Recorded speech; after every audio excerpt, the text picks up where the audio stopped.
China ಮಿಸೈಲ್ಗಳು ಠುಸ್ ಆಗಿದೆ, ಷೇರುಗಳು ಕೂಡ ಶೇಕ್ ಆಗಿದೆ.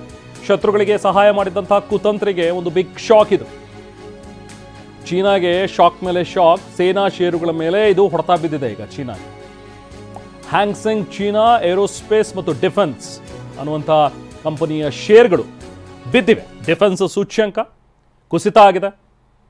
ಪಾಕಿಸ್ತಾನಕ್ಕೆ ಸಪೋರ್ಟ್ ಮಾಡಿದ್ದಂತಹ ಚೀನಾ ತನ್ನ ಒಂದು ವೆಪನ್ಗಳನ್ನು ಕೂಡ ಕಳಿಸ್ಕೊಟ್ಟಿತ್ತು. ಅದಕ್ಕೆ ಸಾಕ್ಷಿ ಸಮೇತ ನಮ್ಮ ಸೇನೆ ಕೂಡ ಅದನ್ನು ಬಿಚ್ಚಿಟ್ಟಿತ್ತು. ಕೆಲವೊಂದು ಚೀನಾ ನಿರ್ಮಿತ ಮಿಸೈಲ್ಗಳನ್ನು ಹೊಡೆದಾಕಿದ್ದಂಥದ್ದು ಅದೆಲ್ಲವೂ ಕೂಡ ಅಲ್ಲಿ ನಮಗೆ ಸಿಕ್ಕಿರುವಂಥ ಒಂದು ಅವಶೇಷಗಳಲ್ಲಿ ಕಾಣಿಸ್ತಾ ಇದೆ. ಬಟ್ ಸ್ಟಿಲ್ ಚೀನಾ ಹೇಳ್ಕೊಳ್ಳುವಂಥದ್ದು ನಾನೇನು ಕೂಡ ಪಾಕಿಸ್ತಾನಕ್ಕೆ ಕೊಟ್ಟಿಲ್ಲ ಅಂತೀವಿ. ಇನ್ನು AVIC ಚೆಂಗ್ಡು ಮತ್ತು ಜುಜು ಹಾಂಗ್ಡಾ, ಇನ್ನು VVAC ಚೆಂಗ್ಡು ಸೂಚ್ಯಂಕ 8.6% ಕುಸಿತವಾಗಿದೆ. ಜುಜು ಹಾಂಗ್ಡಾ ಸೂಚ್ಯಂಕ 6.3% ಕುಸಿತವಾಗಿದೆ. ಇನ್ನು J-10C ಫೈಟರ್ ಜೆಟ್ ತಯಾರಿಕಾ ಆಗಿರುವಂತಹ AVIC ಕಂಪನಿ, ಅದರ ಷೇರುಗಳು ಕೂಡ ಬಿದ್ದಿವೆ. ಜುಜು ಹಾಂಗ್ಡಾ PL-15 ಕ್ಷಿಪಣಿಗಳ ತಯಾರಕ.